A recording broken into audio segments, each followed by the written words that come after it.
Vidéo du 18 mars 2024. Chers amis de métropole et outre-mer, parce que vous aussi vous êtes impliqués, j'ai voulu savoir ce que sont les accords de Minsk 1 et 2, à ne pas confondre avec le traité de Minsk du 8 décembre 1991. J'ai trouvé, et ça n'est pas du tout ce que clame Macron. L'origine des faits d'hier l'emporte sur la falsification de la vérité d'aujourd'hui. Celui qui ne connaît pas l'origine d'une affaire est prêt à en accepter les conséquences fabriquées mensongères.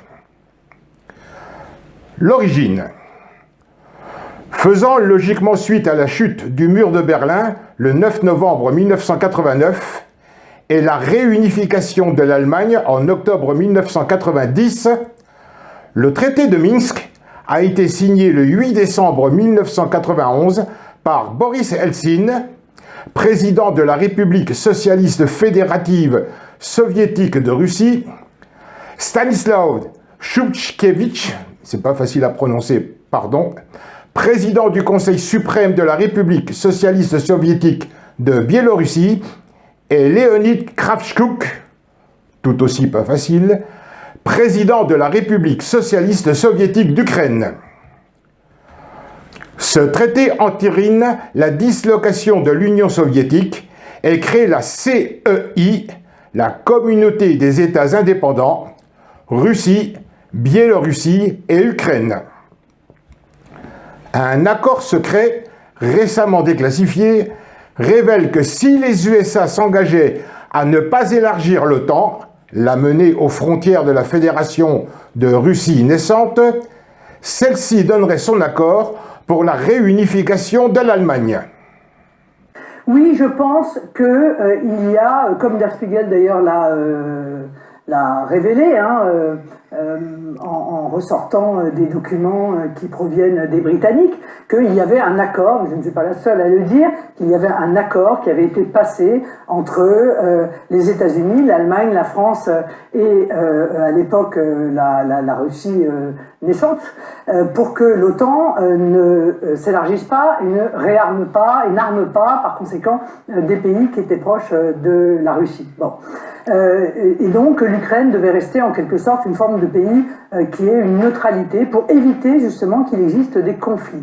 Oui, je le pensais. Oui, je pense et je pense encore que les sanctions de 2014 ont été d'une efficacité nulle. La Russie a respecté cet accord, pas les Américains. J'ai déjà expliqué minutieusement dans ma vidéo du 27 octobre 2023 que le plan Marshall n'avait été mis en place pour aider à la reconstruction de l'Europe ravagée par 6 années de guerre, soi-disant aussi pour lutter contre la volonté hégémonique d'extension de la doctrine communiste de l'URSS, mais pour étendre sa propre hégémonie impérialiste avec le roi dollar comme fer de lance, systématiquement accompagné par l'installation de ses bases militaires, plus de 800 de par le monde, afin de surveiller, contrôler, le cas échéant sanctionner et protéger ses intérêts dans les pays soumis, dont a fait partie la France, De Gaulle nous en ayant fait sortir en 1966 et que Sarkozy nous a à nouveau intégrés de force en 2007. Vladimir Poutine arrive au pouvoir le 31 décembre 1999 suite à la démission surprise de Boris Eltsine. Il est élu une première fois en mars 2000. Il sait, pour l'accord USA-Russie, la non-extension de l'OTAN aux portes de la Russie.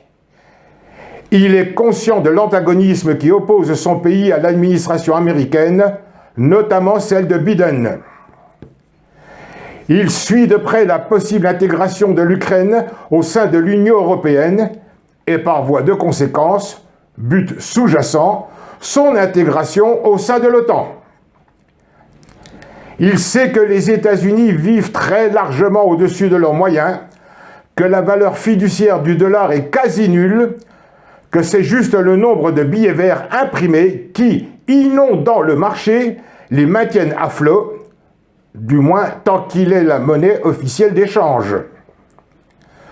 Une évidence où je plains par avance le peuple américain. Le jour où la suprématie mondiale du dollar s'éteint, associée à la dissension de certains États, c'est l'Amérique dans son entier qui disparaît avec l'eau du bain, d'où sa volonté expansionniste désespérée par OTAN interposée, donc présence militaire coercitive. Les accords de Minsk maintenant. Les États-Unis ont la mainmise sur l'Union européenne. Au congrès de Washington du 7 novembre 2007, Sarkozy faisait réintégrer la France dans l'OTAN. Le 12 décembre 2007, par voie parlementaire, le même Sarkozy faisait voter le texte que les Français avaient rejeté le 29 mai 2005 par voie référendaire, le traité de Lisbonne, la constitution de l'Union européenne.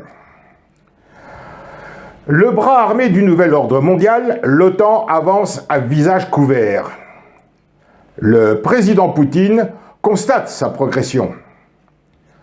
L'OTAN n'agit pas directement, utilisant ses laquais européens, principalement von der Leyen, Sarkozy, Hollande, Macron, Merkel, Scholz, tous complices du sioniste nazi Zelensky. Petro Poroshenko est président de l'Ukraine de juin 2014 à mai 2019. Deux régions du sud-est ukrainien, frontalières avec la Fédération de Russie, Luhansk et Donetsk, russophones, connues sous le nom de région orientale du Donbass, créent la République populaire de Luhansk et la République populaire de Donetsk. Ces deux régions se désolidarisent du régime de Kiev, qui réagit brutalement, les bombardant, faisant des milliers de morts parmi la population civile. Un premier accord, appelé Minsk I, est signé le 5 septembre 2014 pour tenter de faire cesser la guerre du Donbass. C'est un échec. Un second protocole, Minsk II, est signé le 11 février 2015. Il n'a pas plus de succès. Lors de la signature de Minsk II, la Russie n'était présente qu'à titre d'observateur, au même titre que l'Organisation pour la sécurité et la coopération en Europe, l'OSCE. Elle avait obtenu de la France et de l'Allemagne que l'Ukraine n'entrerait pas dans l'Union européenne ni dans l'OTAN. Dès cet instant, à aucun moment, l'Ukrainien Poroshenko n'a voulu respecter ces accords qu'il jugeait inacceptables. Volodymyr Zelensky a été élu le 21 avril 2019. Tout comme son prédécesseur, l'Ukraine servant de zone tampon, il ne rappelle pas à la communauté internationale le traité de 1991 et l'accord de non-extension de l'OTAN jusqu'aux frontières de la Fédération de Russie. Depuis cette date, l'Ukraine n'a cessé de gesticuler sans encourir la moindre sanction sur le caractère génocidaire de ce qu'il faut appeler l'épuration du Donbass. À aucun moment, ni la France de Hollande, ni l'Allemagne de Merkel n'ont obligé l'Ukraine à respecter ces accords, dont beaucoup doutent qu'elles en connaissent même le contenu. Pire, écoutez ce qu'affirmait François Hollande le 8 février 2023, piégé par deux humoristes russes, dont l'un s'est fait passer pour l'ancien président Petro Poroshenko. Cet échange, François Hollande explique que les accords de paix de Minsk, signés en 2015, avaient l'avantage de préserver l'intégrité de l'Ukraine. Puis, le faux Poroshenko le relance.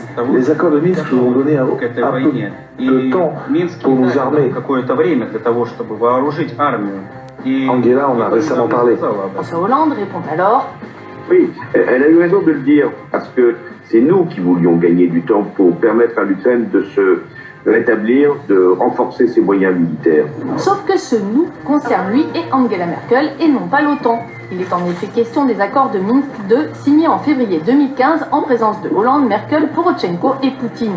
Lors de cet échange téléphonique piège, dans lequel il est tombé, Hollande explique que les accords de paix de Minsk II, signés en 2015, avait l'avantage de préserver l'intégrité de l'Ukraine. À la réflexion du faux Poroshenko, ces accords nous ont donné un peu de temps pour nous armer. Angela en a récemment parlé. L'ex-président français, en fonction à l'époque, répond clairement. Elle a eu raison. C'est nous qui voulions gagner du temps pour permettre à l'Ukraine de se rétablir, de renforcer ses moyens militaires. Il est en effet question des accords de Minsk II, signés en février 2015, en présence de François Hollande, Angela Merkel, Petro Poroshenko et Vladimir Poutine. C'est hallucinant. François Hollande reconnaît très explicitement qu'il n'a jamais été question, pour la France et l'Allemagne, de faire respecter les accords de Minsk II. À quoi donc a servi leur présence? Un site internet prend ouvertement fait et cause pour Hollande pour tenter de sauver ce que j'appelle la monstrueuse immoralité révélatrice de la fourberie de ce sioniste pro-nazi en minimisant ses propos. Ce site affirme que l'emploi du pronom personnel « nous » concerne François Hollande et Angela Merkel et non l'OTAN. C'est faux. J'en veux pour preuve la réaction du secrétaire général de l'OTAN, le Norvégien Jens Stoltenberg. L'OTAN a peur. Oui, l'OTAN a vraiment peur de la Russie et nous avons la preuve à travers cette déclaration que vient de faire le secrétaire général de l'OTAN, Jens Stoltenberg. Vous savez, il y a de cela quelques jours, Emmanuel Macron a lancé l'idée selon laquelle il faudrait envoyer des troupes européennes en Ukraine. Vous le savez, on a eu à en parler. Emmanuel Macron ne s'est pas limité là. Il est allé jusqu'à signer un accord de partenariat avec la présidente moldave, la présidente de la Moldavie, pour envoyer des troupes françaises sur le sol de la Moldavie, qui est un territoire voisin à la Russie. Après tous ces actes posés, l'OTAN a eu peur. Et l'OTAN a vraiment peur. C'est pourquoi Jens Stoltenberg, qui est le secrétaire général de l'OTAN, il est sorti de sa réserve. Parce que trop, c'est trop.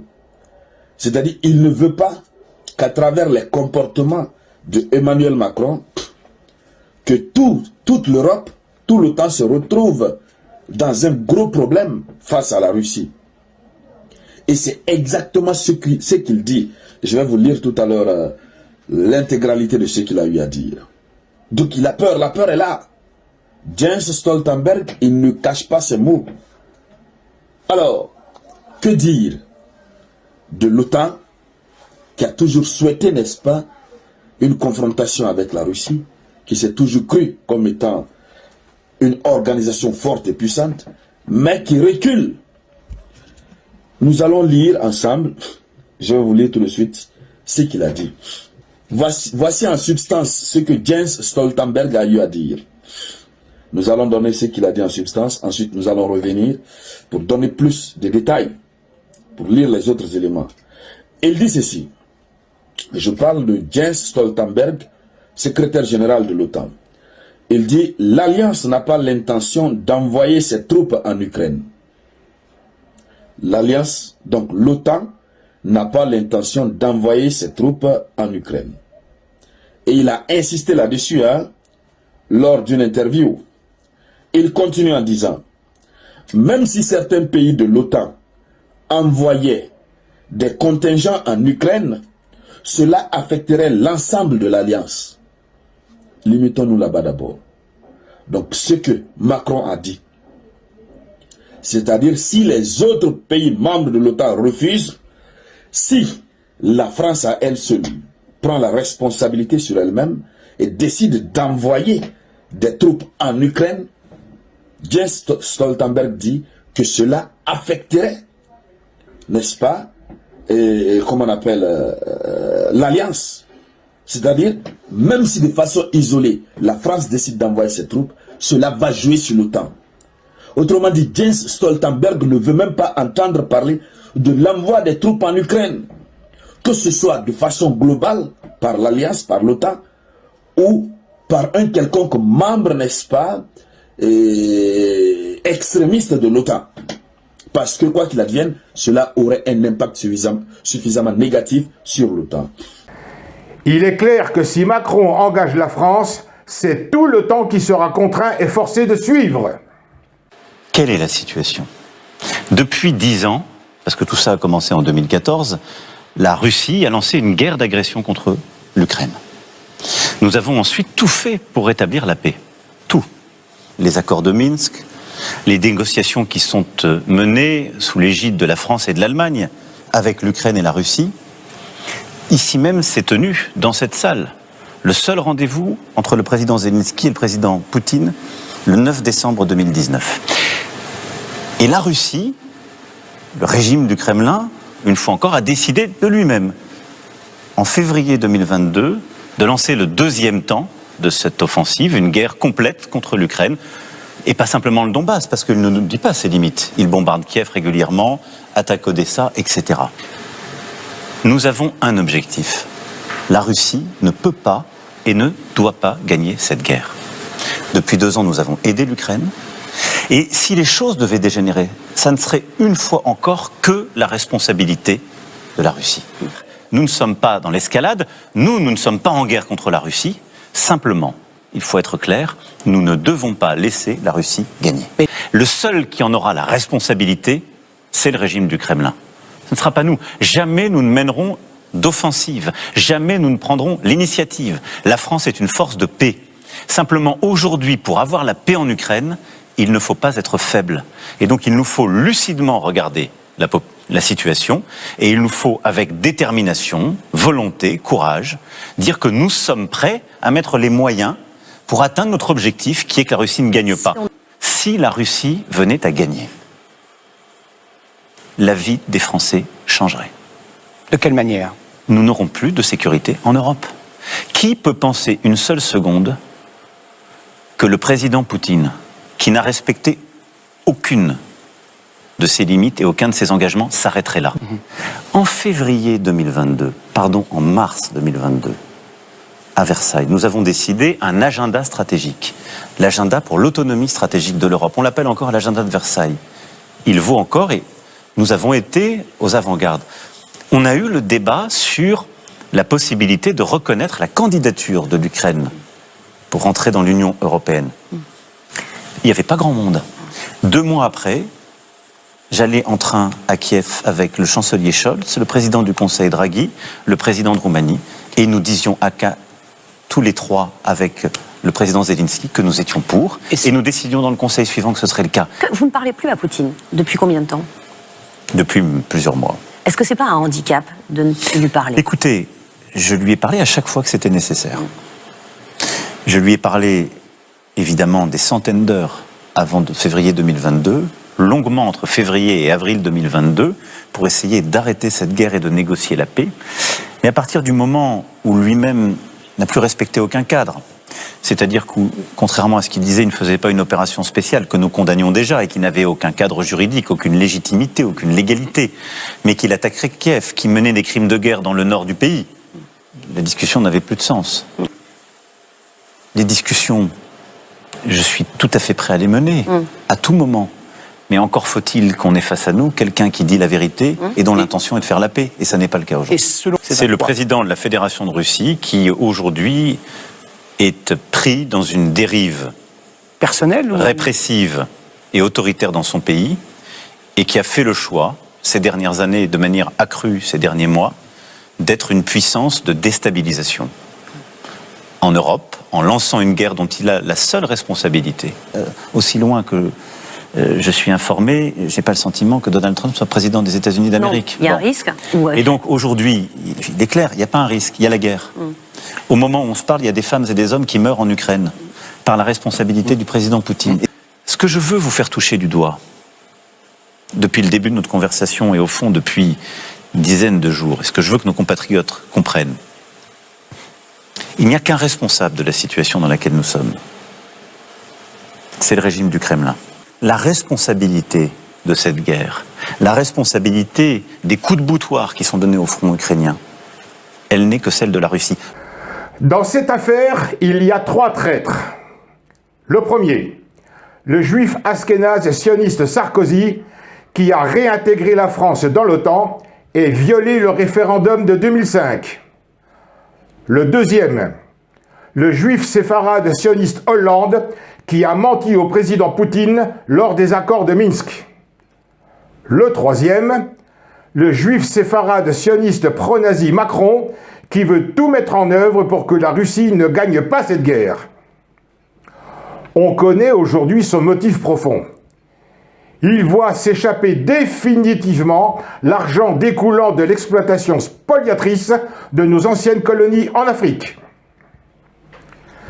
S'il y a un menteur dans cette affaire, c'est l'hypocrite usurpateur, cocaïnomane, franc-maçon spéculatif, psychosociopathe, mythomégalomane, pédéraste, criminel Macron, et non le président Poutine. Avec des mots simples, on se fait comprendre par le plus grand nombre. On soulève des montagnes.